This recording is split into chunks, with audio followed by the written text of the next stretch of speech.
Mais savez-vous qu'il y a aussi suffisamment de manipulation et infiltration? Parce que ce que vous ne savez pas, c'est que ces groupes, des gangs urbains, se connaissent et sont organisés. Donc il suffit avec l'agression que nous avons à l'est du pays, que ces voyous qui nous agressent puissent nous infiltrer, recruter quelques responsables de ces gangs. Nous allons nous réveiller un bon matin, la ville est prise en otage par des gangs. Et ça, nous n'allons pas accepter. Parce qu'il s'agit de l'intégrité de notre pays, il s'agit de la souveraineté de notre pays. Nous allons devoir la défendre jusqu'au bout. Garantir le droit et la sécurité de la victime. Lorsque vous tuez quelqu'un, vous devriez être sûr qu'il y a des lois qui sécurisent cette victime. C'est cela les droits de l'homme. Il ne faut pas voir les droits de l'homme à sens unique. C'est pourquoi vous avez des États comme la Chine. Vous avez des États comme la Russie et bien d'autres. Je reviens sur les États-Unis, puisqu'on aime bien parler de l'Occident. Donc il y a des sanctions sévères qui sont destinées à décourager le banditisme. Donc l'idée pour moi d'ailleurs, c'est d'étendre la peine de mort même à ceux qui détournent les deniers publics. Donc, à l'allure où vont les choses, puisque nous allons certainement, excusez-moi, ça c'est en guillemets, nous allons certainement faire application de l'instruction du magistrat suprême sur la création du parquet financier. Une fois que nous mettons en place les parquets financiers, la réforme que nous allons devoir proposer, c'est de pouvoir insérer la peine de mort comme sanction contre les détourneurs des deniers publics. Et nous assurer que tu as volé un franc de l'État, ben, tu sois condamné à mort, que tu sois exécuté. Et vous allez remarquer qu'à la différence des opérations précédentes, celle-ci est dissuasive parce que nous avons fait intervenir les mécanismes des sanctions qui sont légaux.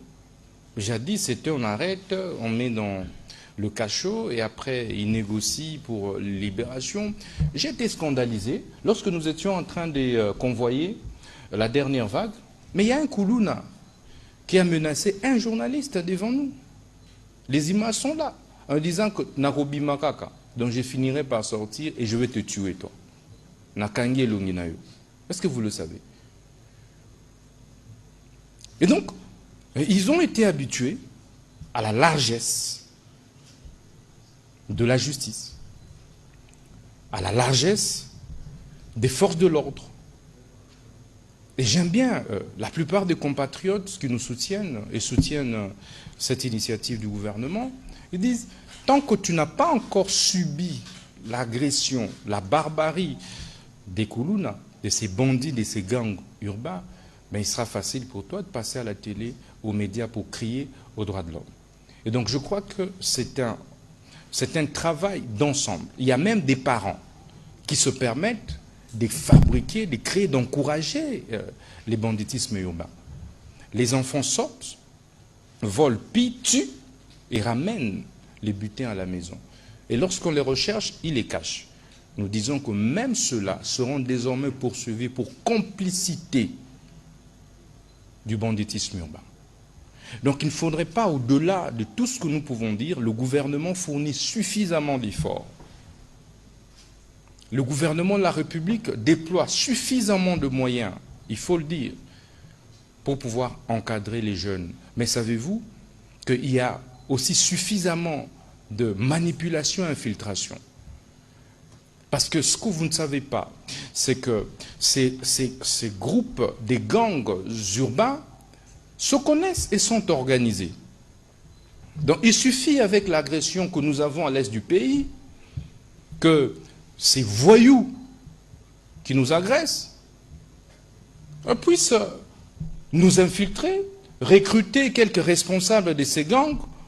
Nous allons nous réveiller un bon matin, la ville est prise en otage par des gangs. Et ça, nous n'allons pas accepter. Parce qu'il s'agit de l'intégrité de notre pays, il s'agit de la souveraineté de notre pays. Nous allons devoir la défendre jusqu'au bout. Vous avez parlé, M. Mwamba, de mécanismes alternatifs. Nous en avons parlé, les cas de mineurs. Nous construisons, comme je vous ai dit, des nouvelles prisons. Par exemple, dans le nouveau projet, nous mettons carrément tout un pavillon réservé aux mineurs, avec des conditions de scolarité y compris, etc. Donc, nous travaillons pour que les mineurs soient traités à juste titre comme tels. Mais une question, une interrogation. Vous savez, un mineur de 17 ans, qui tue toute une famille, quel sort lui réserver? Un mineur de 17 ans. Ça veut dire qu'un enfant qui a moins de 18 ans, mais qui débarque chez vous et tue votre parent à coups de machette, vous faites quoi de cet enfant? Entre ces mineurs qui a tué votre parent et un majeur qui a volé peut-être une poule,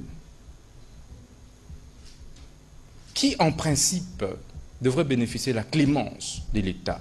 C'est pourquoi moi je pense qu'au-delà de tout, il faut bien apprécier les cas. Ça c'est ma conviction personnelle.